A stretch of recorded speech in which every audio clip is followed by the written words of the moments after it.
Hello YouTube बच्चे लोग, कैसे हैं आप। मैं प्रज्ञा एक बार फिर से आपके साथ आज कनेक्ट हुई हूँ इंग्लिश के टॉपिक एक्टिव पैसिव को लेकर के। इससे पहले मैंने आपको टेंस पढ़ाया, डायरेक्ट पढ़ाया। जल्दी से जाकर के जिन्होंने नहीं पढ़ा है फटाक से उसे पढ़ लीजिए। और आज का टॉपिक है active voice and passive voice.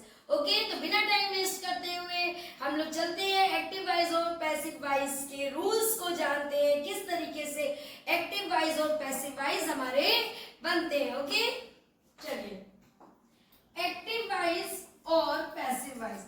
यहाँ पे दो तरीके के सेंटेंस होते हैं।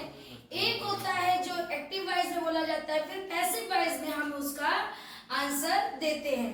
तो बहुत सिंपल से और बहुत सॉलिड रूल है यहाँ पे। सबसे पहले जैसे कि कोई सेंटेंस है, अगर कोई सेंटेंस समझ लीजिए एक्टिव में है, किसमें है, एक्टिव वॉइस में है। तो देखिए एक्टिव वॉइस में तो सबसे पहले सब्जेक्ट होता है सेंटेंस का, अगर देखा जाए, फिर हेल्पिंग वर्ब होती है, फिर वर्ब होती है, और फिर क्या होता है, ऑब्जेक्ट होता है। ठीक है, बिल्कुल सिंपल सेंटेंस की बात कर रहे हैं। तो जब हम इसे पैसिव वॉइस में बनाते हैं, पैसिव वॉइस में बनाते हैं, तो सबसे पहले क्या लिख लेते हैं, जो पैसिव वॉइस का सब्जेक्ट होता है वो एक्टिव का ऑब्जेक्ट आकर के इधर बन जाता है पैसिव का सब्जेक्ट। फिर वही चीज हेल्पिंग वर्ब होती है, फिर क्या होता है, वर्ब होती है। लेकिन अब यहाँ पे जो वर्ब होगी वो थर्ड होगी, वो चाहे टेंस कोई भी हो, चाहे प्रेजेंट इंडेफिनिट हो, चाहे किसी का फ्यूचर इंडेफिनिट, मतलब कहना वर्ब की थर्ड फॉर्म कंपलसरी है। फिर प्लस बाय का यूज करते हैं, प्लस ये जो सब्जेक्ट है वो पैसिव वॉइस में किसमें चला जाता है, ऑब्जेक्ट की जगह चला जाता है। बिल्कुल सिंपल सा एक यही फंडा है। तो धीरे धीरे हम लोग पहले बेसिक्स रूल्स को सीख करके एक्टिव वॉइस और पैसिव वॉइस को करेंगे। ठीक है, इतना समझ में आप लोग को आया। अब हम आपको कुछ सब्जेक्ट है जो ऑब्जेक्ट में जाएंगे, जैसे ये सब्जेक्ट है, ये जब यहाँ पे आएगा तो ऑब्जेक्ट के रूप में आएगा। आता तो सब्जेक्ट है लेकिन उसका कौन सा रूप आता है, ऑब्जेक्ट रूप आता है।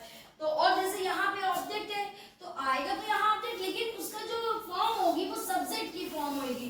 तो हम लिख सकते हैं सब्जेक्ट, ठीक है, एक्टिव वॉइस, एक्टिव वॉइस। यहाँ पे लिखिए, थोड़ा सा इधर से लिखिए, सब्जेक्ट,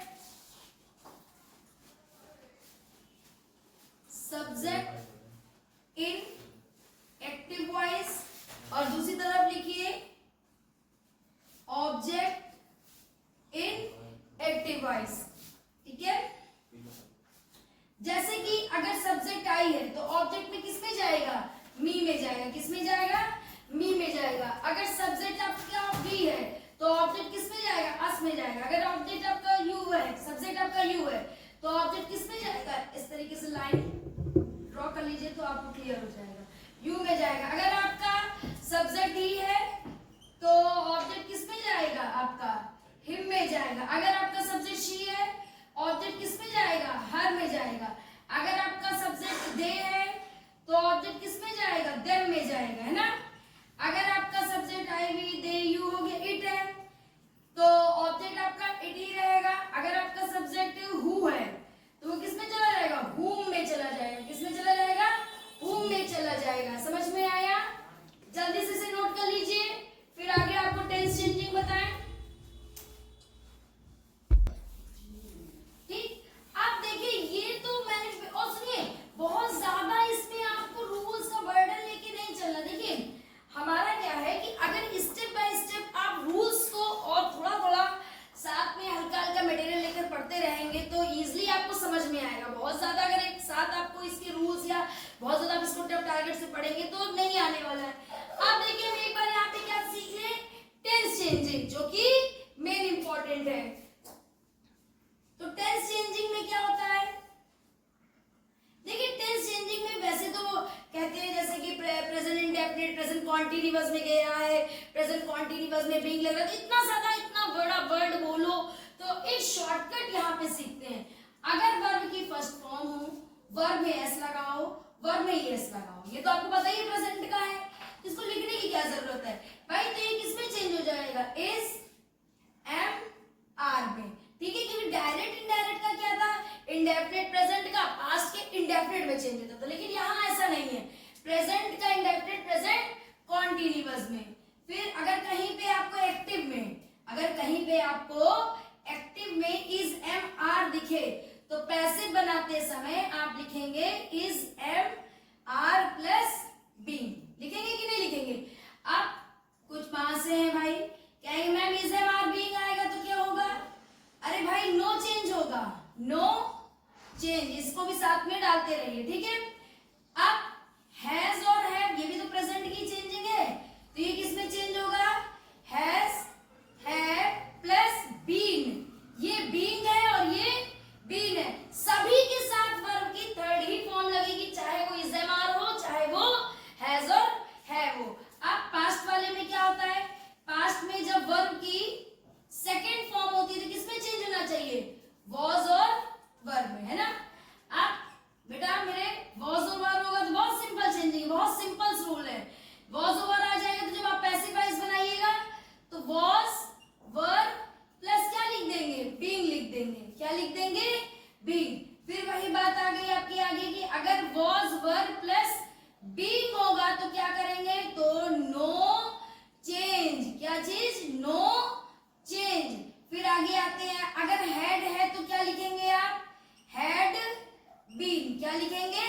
हैड बीन। देखिए प्रेजेंट की अगर कहीं पे हैड बीन है तो क्या लिखेंगे? हैड बीन है तो नो चेंज, क्या लिखेंगे? No change. ये देखिए प्रेजेंट की हो गई। अब देखिए यहां तक जो थे रूल्स प्रेजेंट के थे, यहां तक जो रूल थे वो पास्ट के थे। ये एक्टिव में आएगा तो पैसिव बनाते समय आप ये टेंस की चेंजिंग करेंगे। अब क्या रह गया आपका? फ्यूचर रह गया, तो थोड़ा सा रफ करते हैं, जिन्होंने नहीं नोट करा नोट कर ले जल्दी से। कुछ फ्यूचर की चेंजिंग बताते हैं, क्योंकि तीन ही टेंस होते हैं, प्रेजेंट, पास्ट, देन फ्यूचर। तो फ्यूचर में सिर्फ दो ही टेंस होते हैं जो इसमें चेंज होते हैं, जैसे कि विल और शैल। ये चेंज होता है आपका will be plus shall be में, ठीक है। और वर्ब की तो बेटा वर्ब की थर्ड ही फॉर्म लगती है।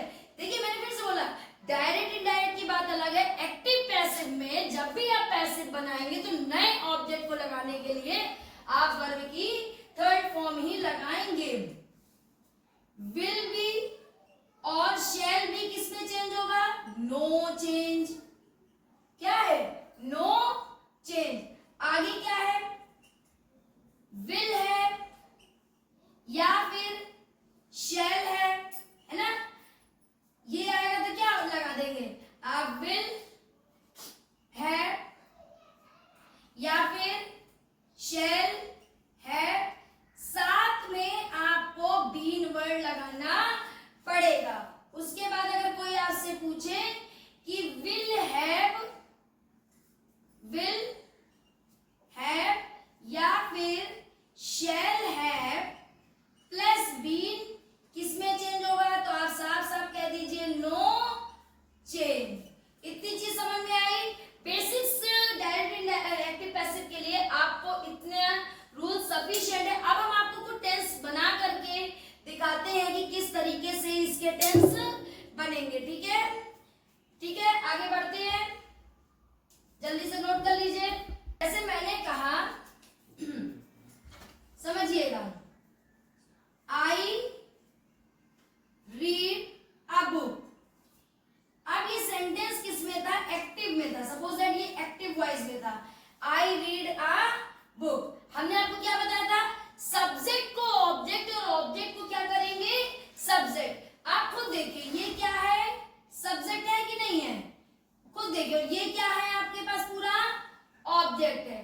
रूल क्या था? सब्जेक्ट को ऑब्जेक्ट, ऑब्जेक्ट को सब्जेक्ट। तो ये आप जो ऑब्जेक्ट है पैसिव वॉइस बनाते समय ये किस रूप में आ जाएगा? ये फॉर्म में आएगा सब्जेक्ट की, आ बुक। ये चीज समझ में आया? पैसिव का तो ये सब्जेक्ट हो गया, एक्टिव का ये ऑब्जेक्ट था, लेकिन पैसिव का ये क्या हो गया? सब्जेक्ट हो गया, आ बुक। आगे क्या लगाएंगे? अब आपको देखिए ये वर्ब की फर्स्ट फॉर्म है, मैंने आपको रूल क्या बताया था? वर्ब की फर्स्ट फॉर्म हो, वर्ब में एस हो, वर्ब में ईएस हो, किसमें चेंज होगा? इज एम आर में। अब आप लोग देख करके आप बताइए कि इज लगाएं कि एम लगाएं कि आर लगाएं। जिन्हें नहीं पता मैं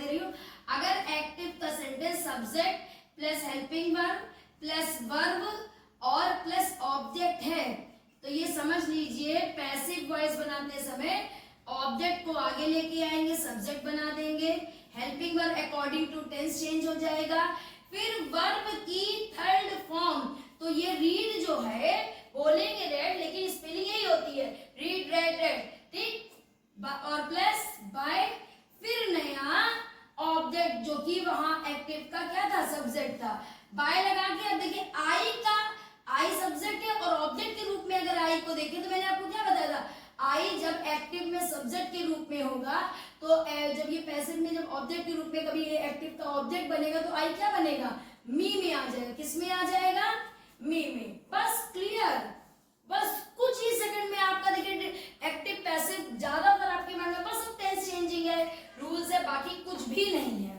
ठीक। एक सेंटेंस और आपके साथ करें, चलिए एक बार और कर सेंटेंस लिखते हैं, ठीक। अब जैसे मैंने कहा एक्टिव वॉइस में, फिर से एक बार सेंटेंस को लेके आए, सेंटेंस लिखा, मैंने लिखा ठीक, RADH, Radha is going, Radha is going market, ठीक, राधा इज गोइंग मार्केट। अब देखिए जो मार्केट है ये आगे आ गया, गोइंग द मार्केट लिख लीजिए, गोइंग द मार्केट, तो आप पैसिव वॉइस बनाते समय कैसे लिखेंगे, द मार्केट, द मार्केट, अब ये क्योंकि ऑब्जेक्ट ही आगे आएगा, द मार्केट, ठीक, इज एम आर है तो इज एम आर किसमें चेंज होगा, इज एम आर बीइंग में, द मार्केट के साथ इजी लगेगा, इज बीइंग, है ना। अब क्या लगाएंगे आप यहाँ पे, वर्ब की, देखिए क्या लगाएंगे वर्ब की थर्ड फॉर्म, तो गो की third form go went gone, फिर आप क्या लगाएंगे, बाय लगाएंगे, फिर राधा, अब राधा सब्जेक्ट तो लड़की नाम है तो नाम को तो कुछ चेंज कर नहीं सकते ऑब्जेक्ट में, तो यहाँ पे क्या लिख देंगे, राधा ही लिख देंगे, ठीक है, जल्दी, ठीक। देखिए यहाँ पे हमने आपके कुछ सेंटेंस उतारे हैं, अब इसके साथ हम आपके साथ कुछ देर इसमें प्रैक्टिस करते हैं। जैसे ये है वी रीड आवर बुक्स, अब देखिए ये आवर बुक, भाई ये सारे किसमें दिए गए, एक्टिव वॉइस के सेंटेंस है, कैसे है, एक्टिव वॉइस, हमें बनाना क्या है इसका, पैसिव वॉइस, तो देखिए आवर बुक्स लिख लीजिए पहले, बिल्कुल सही है कि नहीं, आवर बुक्स, अब ये ध्यान रखिए आवर बुक्स, अब ये क्या है, रीड है मतलब वर्ब की फर्स्ट फॉर्म है, इसका मतलब ये इज एम आर में ब्रेक होगा, भाई इसका टेंस किसमें चेंज होगा, इज एम आर में।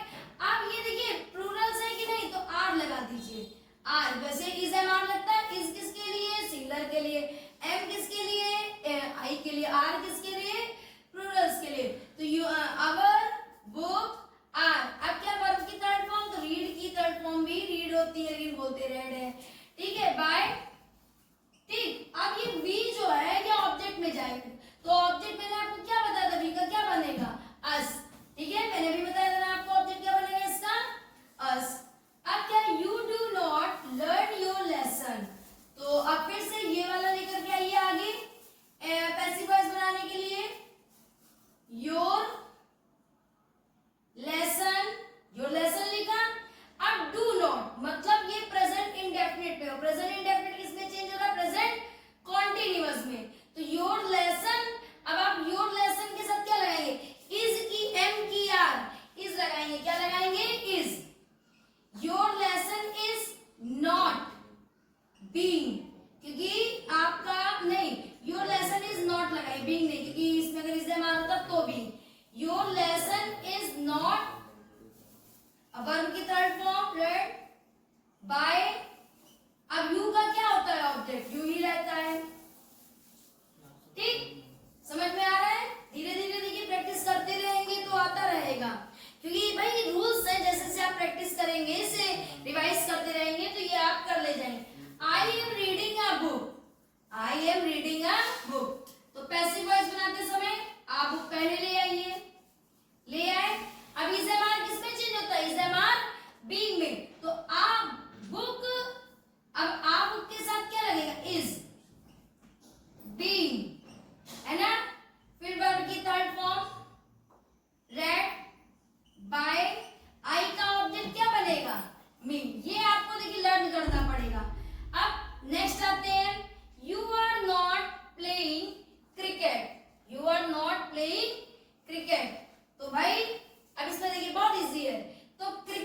प्लेइंग तो क्योंकि वर्ब है, ये तो ला नहीं सकते आगे, आप ऑब्जेक्ट लेके आए, इधर का ऑब्जेक्ट इधर के सब्जेक्ट के लिए लेके आइए, तो हम लिख सकते हैं क्रिकेट।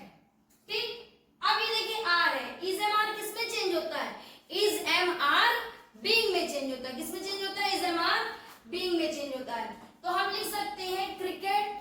ठीक है, अब क्रिकेट के साथ क्या लगाएंगे आप, इज की एम की आर, इज लगाएंगे, इज आप पहले नॉट लगाइए तब बीइंग लिखिए, being cricket is not being, verb की थर्ड फॉर्म, प्ले की third form played by you, क्योंकि यू जो होता है ऑब्जेक्ट फॉर्म में भी यू ही लिखते हैं।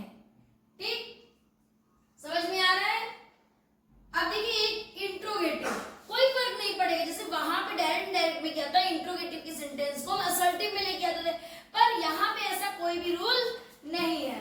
तो क्या है, are the boys writing an essay, तो आर आपका इज एम आर में चेंज होगा, इज एम आर बीइंग में चेंज होगा, एन एसे जब आगे आएगा, यहाँ पे थोड़ा प्लेस खाली करिए और लिखिए एन एसे।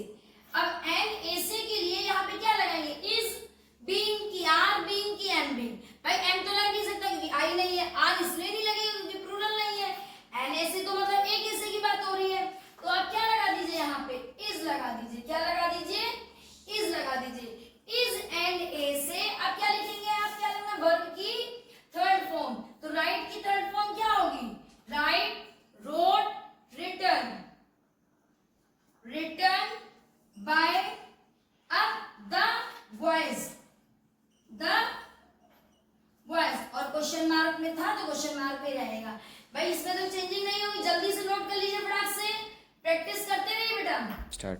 ठीक, नोट हो गया। अब देखिए बच्चे लोग, आपका यहाँ का जो बेसिक लेवल का जो मतलब एक्टिव वॉइस और पैसिव वॉइस थी वो फिनिश होता है। एडवांस लेवल के लिए आप वीडियो को आगे देखिएगा, नेक्स्ट वीडियो के पार्ट को देखिएगा और यूं ही अपना प्यार हमें देते रहिएगा। Thanks for watching.